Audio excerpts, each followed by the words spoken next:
Hello, everyone. Happy Wednesday. I hope you're doing wonderful, and I hope you're having a wonderful summer. As yesterday was the first official day of summer, even though my kids were all like, "No, it's when we got done with school." But we've been having great weather, nice and warm, and enjoying ourselves, and I hope you are too. If you don't know me, I'm Amanda Kelder.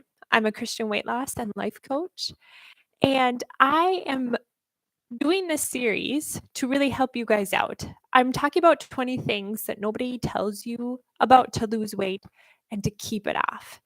And that's the real big key right there, to keep it off. And I want to talk about making it easy to start now. Okay? How many times have you said to yourself, I'll I'll start tomorrow. I'll do better tomorrow. Tomorrow will be easier. We often have a very inflated view of tomorrow and our and our strength and our self-control tomorrow. We think tomorrow will be better.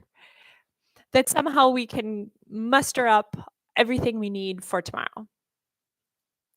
But I really want to instead talk about starting now. Okay? The last video I shared with you, you might be thinking, "Oh, well, this is kind of contradictory, Amanda, because you said I don't have to start now." And that's right. I did tell you that because if you're feeling pressured or rushed, you're not going to make good decisions for yourself. But putting it off is not a good decision either. And really, those two things are just at two extremes. Either I start tomorrow or I keep pushing it off, or I have to start now. I'm feeling pressured. And I want to bring you into the middle.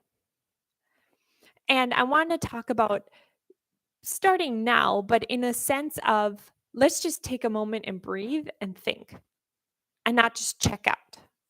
Okay. Let's not check out of like pushing it off till tomorrow and not check out because we're feeling rushed and pressured that we have to like do something now. And this is huge for weight loss because how many of you eat to check out? Right? I know that's what I did. Instead, I want to help you live comfortably in this gray zone and be conscious. Be conscious of your choices and what you're doing. Because when you feel pressured and rushed, you don't make good decisions. And if you put off decisions, you're putting off the good that God is offering to you. And that doesn't help either. Okay, so I want to give you a verse. This is the Message version of James 4, verses 13 through 15. And now I have a word for you who brashly announce, today, at the latest tomorrow, we are off to such and such a city for the year. We're going to start a business and make a lot of money. You don't know the first thing about tomorrow. You're nothing but a wisp of fog, catching a brief bit of sun before disappearing. Instead, make it a habit to say, if the master wills it and we're still alive, we will do this or that. Ladies, we don't know what tomorrow's going to bring. And actually, this thought that tomorrow I can do it. Tomorrow I can start over. I actually think that makes it harder. I think waiting and pushing it off is actually, we put ourselves at a much bigger disadvantage. I want you to think about giving yourself a gift today of starting, taking action, being conscious, being thoughtful about the decisions you're making around food in your body, and start taking that action now, right at this moment. But not in a pressured, like I have to fix all the things and do it all now. No, I just need to take one step right now. Because here's the deal, ladies. Did you know that you are always a new creation? Every second of every day. Because you are constantly being forgiven every second of every day. Like you're a new creation now. and now, and now, and now. The old has passed away. That means you could do something totally different for yourself right now. And not because you feel icky about yourself, but because you love yourself. You love the creation God made, which is you. And because you enjoy giving yourself gifts in the future. And that's what taking one step right now does. It's giving yourself a gift in the future. I want you to think about it this way. Let's say you have a brand new bag of chips and you open it up and you start eating and you're just like plowing through the bag. You're halfway through and you realize, no, this isn't the decision I want to be making. You have the urge to finish it off, but what can you do right at that moment? You could just say, yeah, I'll just start tomorrow. I'll finish off the bag and then the bag won't be here. Or you could fold up the bag and be like, you know what? I have the self-control. I have the most powerful spirit inside of me to stop now and put this away.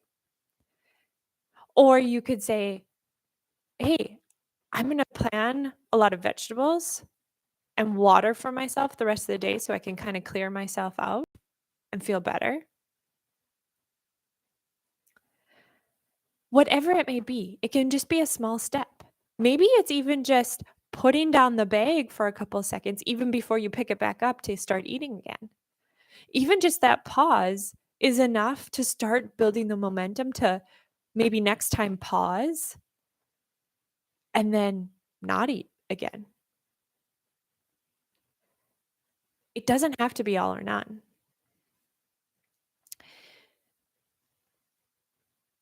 I want you to think about how does just this taking one little step put my focus more on God's plan for my life, right? And if you just say, oh, shoot, I already screwed up, what happens normally for you? 9 times out of 10, I bet you eat more, which makes you feel more miserable tomorrow and a bigger hole to dig yourself out of for your future. Instead, I teach my clients, admit that you screwed up. Yeah, I ate the half bag of chips. Learn from the screw up. Okay, I ate the half bag of chips because I was feeling really stressed. What was I feeling stressed about? That's a whole nother thing that we go into in Reclaimed.